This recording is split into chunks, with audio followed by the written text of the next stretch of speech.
Mehmed II, the conqueror of Constantinople at the tender age of 21, was a force of nature who ravaged the Christians in the mid-15th century to forge the foundation of an Ottoman Empire that was to stand for more than 400 years.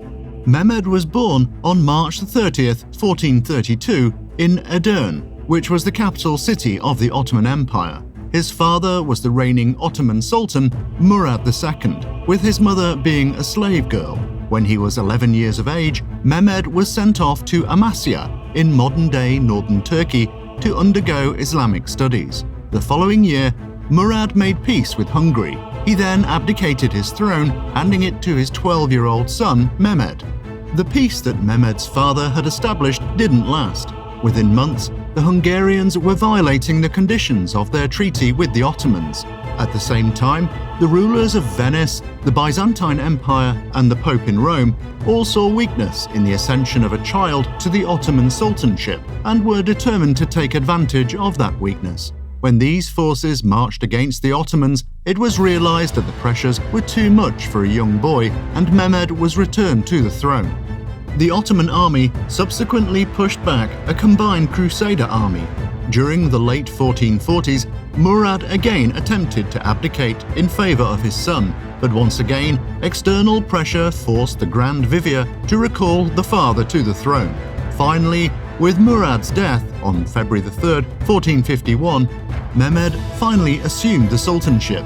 The 19-year-old set about ratifying treaties with the main Ottoman aggressors, the Hungarians, Byzantines, Venetians, and Serbians. These ones saw this as a sign of weakness and Mehmed as a young man who was in over his head.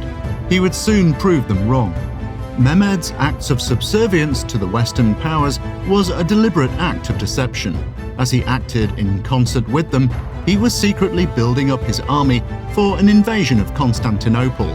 He undertook a shipbuilding program in the northern Aegean and also had his army build a fortress on the European side of the Aegean as a staging post for an attack on Constantinople. Mehmed named the fortress Bogaz-Kezen Hizar, which means straight cutter. The construction of this fort on Byzantine territory caused great alarm among Mehmed's enemies. When Byzantium Emperor Constantine XI sent 4 emissaries to Mehmed bearing gifts and requesting that he'd assist with the building project, Mehmed had their heads cut off. Mehmed's provocative actions were tantamount to a declaration of war. Shortly after ordering the killing of the Byzantium emissaries, he was approached by a Hungarian engineer by the name of Urban with an offer to build for him large bombardment devices that were able to smash through thick walls. Mehmed eagerly accepted.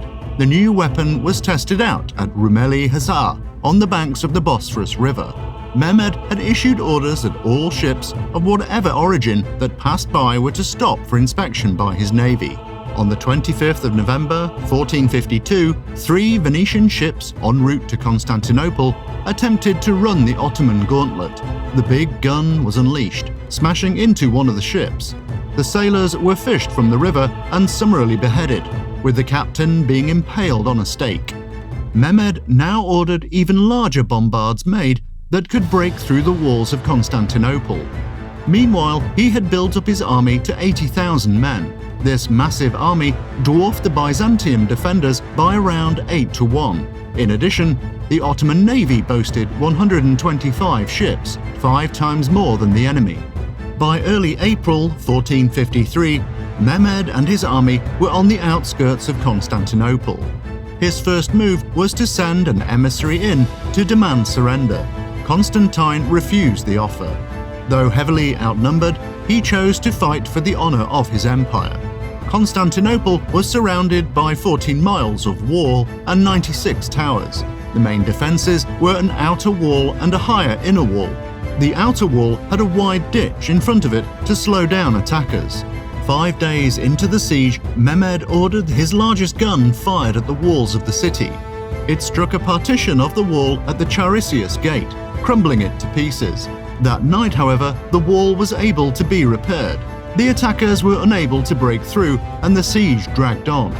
Then, on April 22nd, Mehmed ordered a pontoon bridge built across the harbour known as the Golden Horn to allow for a secondary attack on the walls of the city that stood alongside the harbour. When news reached Mehmed that a Hungarian army was marching to relieve Constantinople, he set the final date for a grand assault as May the 29th, with simultaneous attacks from land and sea. Despite the onslaught, the defenders managed to repulse every assault. But then, Mehmed's men discovered a secret entrance to the city that had been left unguarded. 50 Ottoman soldiers gained entrance and managed to secure a section of the wall. They then opened a gate, allowing their comrades to gain entrance. The Ottomans flooded into the city, and soon the Ottoman standard was flying over the palace. Constantine was killed in the fighting. Mehmed renamed the city Istanbul. Panic now ran through the Latin Christian world. They had good reason to worry. Over the balance of his rulership, Mehmed led 19 campaigns, most of them through Eastern Europe. He was a military ruler who led from the front, managing to annex for the Ottoman Sultanate key regions such as Albania, Wallachia, and Serbia. The power and prestige that was afforded Mehmed as the great conqueror of the West was immense. He considered himself to be both the heir of the Roman Caesars and the divinely appointed hero of Islam. In 1473, he achieved a major victory over the Turkmen leader Uzun Hasan at the Battle of Bashkent in Erzincan. This victory marked his dominion over Anatolia and the Balkans. In 1480, Mehmed undertook an invasion of southern Italy. His clear intention was to march on Rome and found a new world empire. He never got the chance, dying while on campaign just 15 miles out of Istanbul.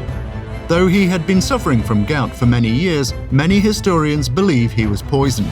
Mehmed's oldest son, Bayezid, inherited the throne.